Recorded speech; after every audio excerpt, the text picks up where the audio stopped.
Hello friends, vinyl community, Wes here, checking in with an unboxing of equipment. If you remember back to the beginning of this year, my goals or New Year's resolutions videos, I talked about buying a new turntable. I'd mentioned that I wanted to get a Pro-Ject debut carbon, and I actually did buy one of those at the beginning of this year. I believe it was end of February, early March sometime. I got that turntable in, and I actually ended up sending it back about a week later after getting it. It didn't work out for me. It had some small problems that I didn't like, and there was one large problem that I was really unhappy about. The main problem being the isolation of the motor with the plinth. No matter how I adjusted the screws or loosened the screws or removed the screws completely or tightened them up, just continually was able to hear this noise.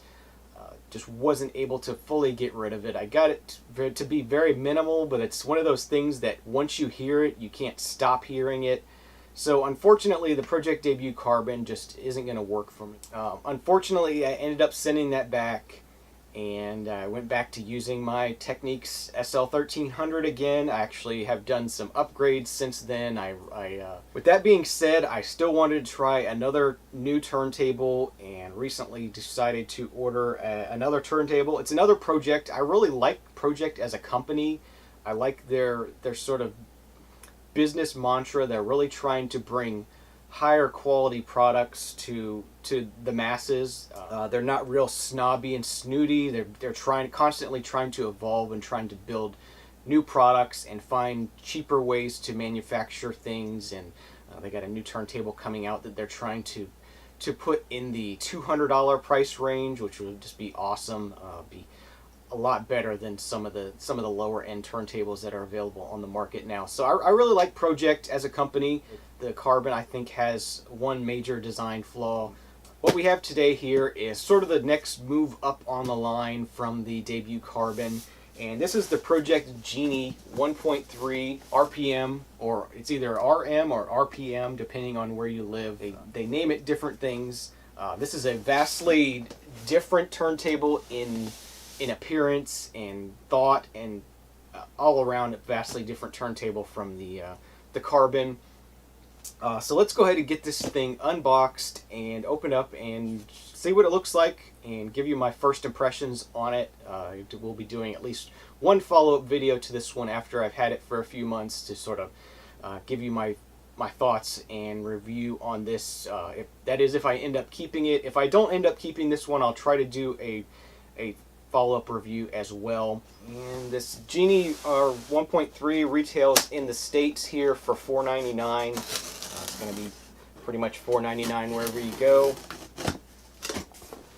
Okay, so when we open the box here, the first thing we see here is the felt slip mat, of course. Got instructions, a belt, a couple of tools. I think this is a stylus force gauge it comes with, which the salesman mentioned was not very good. And I already have a digital stylus force gauge, so that won't be a problem. And it looks like it is already assembled with the platter on the plinth here. Try to lift this out as one unit.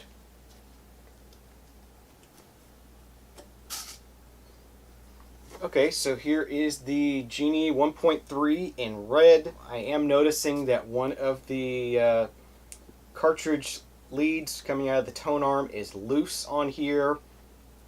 So that will have to be reattached. Hopefully nothing is broken.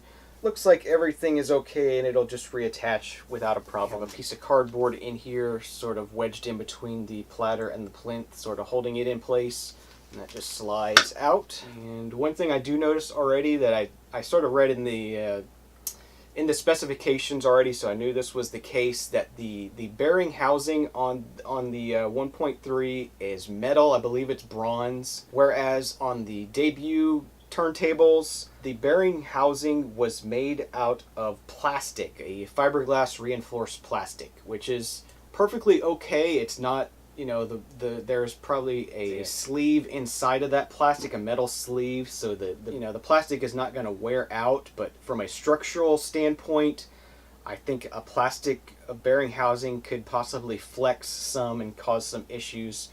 So I wasn't too happy with that. So let's just go ahead and unbox the rest of this and go ahead and start working on setting it up. Next thing we have here is the counterweight. I forget what it's called, sort of a downward facing counterweight. It's supposed to help with some the momentum, I believe, some on it. So, and the last thing we should have is power supply and motor. And we do also have a set of basic tone arm leads here. Some basic RCA, nice quality RCA cables with grounding terminals on it. We have the motor itself, pretty nice, and it has a nice soft rubber pad on the bottom of it to help keep it isolated. And you got your pulley with the two sizes on here for 33 1/3 and 45. Since on the plinth the motor is exposed here, it sits off to the side here. Easy to change speeds on this motor. And then the last thing we have is the AC adapter. It's an AC to AC adapter, but it uses some electronics to do a very precise AC output to the motor to deliver a really precise speed. It's somewhat similar to the way the Pro-Ject speed box works. So these turntables come out of the box very precise speed. I was really impressed with the speed on the Carbon. Debut Carbon. That is the unboxing of the Genie RPM 1.3 in red. Didn't mention this one, but this has the Sumiko Pearl cartridge on it. It's a moving magnet cartridge, and I've heard some good things about the Sumiko Pearl. I hope I like it. The replacement styluses for it are about $20 cheaper than the Ortofon 2M Red that I'm running now. So this cartridge is more expensive than the 2M Red to begin with, but the stylus replacements are cheaper, and that's the way it should be. You shouldn't have to spend the price of a cartridge just to replace the stylus. So initial impressions on this Genie 1.3, it looks really nice. Definitely has a much higher build quality than the Debut Carbon, I would say. The tone arm on this one is an adjustable height tone arm. It is an aluminum tone arm. I did like the carbon tone arm of the Debut Carbon. But this is an aluminum S-shaped one-piece tone arm. Some really nice bearings here in the side. And this platter itself is actually made out of a sort of fiberboard. It has a really nice finish on it, very nicely finished. At first I thought it would be kind of strange to have a platter made out of fiberboard, but it's really an acoustically good material, I would think. It's pretty dead. It's not going to have a ringing of like a metal platter would. Yeah, I'm impressed with this so far. I'm going to go ahead and work on getting it set up and give you my initial thoughts of the setup and how it sounds initially, and hopefully it will be what I'm looking for in a turntable. Let's go ahead and do that. Okay, so we've had the Pro-Ject RM 1.3 set up here for a couple days now. Just got it open, set up on Monday. It's Thursday now, so had a couple days to sort of tweak it, get it sort of set up and get it listened to. Start to get the cartridge broken in on that, and been really enjoying it so far. I think this is my new turntable. I think this is going to be what I'm looking for in a turntable. Definitely improvement over the Technics SL1300 I've been using. It's definitely a lot nicer looking as well. Something that means something to me. Maybe it's a little odd to think of a music playback device in terms of its looks, but looks have something to do with it, I think. It inspires you to use it more, it inspires you to show it off to your friends. It's nice to have a beautiful piece to look at that's also functional, and I think the RM 1.3 is built really well. I'm really happy with the construction, from the solid metal bearing housing. Even though this is very stripped down, sort of plinth and platter assembly sort of set up, everything that is there is very strong and sturdy. The fact that the motor is separate from the plinth and it's easier to isolate. The tone arm itself is really nice. I'm really liking this tone arm a lot. It's fully adjustable. Obviously you can upgrade it as well pretty easily. Overall, I'm really happy with the turntable. Sounds great, performs well, dead on speed. They've gotten the sort of electronics nailed down and getting a constant AC signal to the motor, and stays right on speed. I don't have any issues with the speed. I have some couple of travertine tiles here I'm using as a base to sort of add some weight to it. I was getting some motor noise traveling through the top of this equipment rack that I built. You know, it's just made out of pine board, so it is very resonant, so I was getting some motor noise traveling back up through the plinth. Travertine tiles helped to isolate it a bit, and I've added some extra rubber pads underneath the motor and just completely eliminated the motor noise, which was my biggest problem with the debut carbon. Is I could never completely get rid of the motor noise on that. With this setup I have here, motor noise is gone, the speed is dead on, it's beautiful looking, it's well constructed, the materials are really well put together, everything is designed really well, and I'm really happy with it. The one thing I'm not totally sold on yet is the Sumiko Pearl cartridge. I'm not sure I like it yet. It does have great mid-range, it has great bass. I'm just not getting the high end that I feel I'm used to hearing, the Ortophone Red.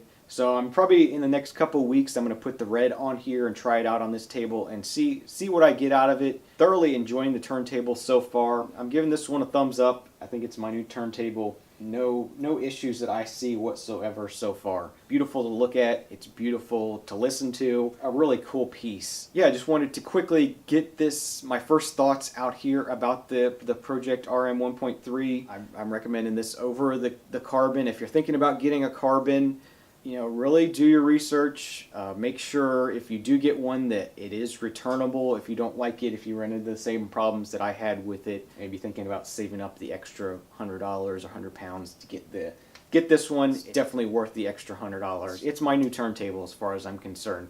So I'll revisit this in 2 to 3 months, probably time to give a more in-depth review. Any more issues I've come across. I'll talk about different cartridges I've tried, different platters I've tried, different mats I've tried, I should say. I'm not sure. I'm ready to go to a different platter yet. So that is the Pro-Ject Genie 1.3, RM 1.3, RPM 1.3.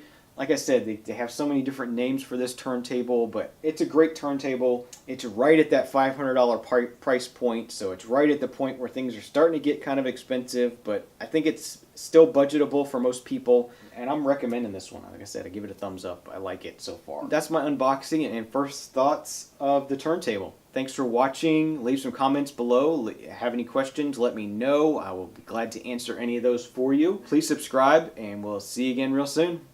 Cheers. I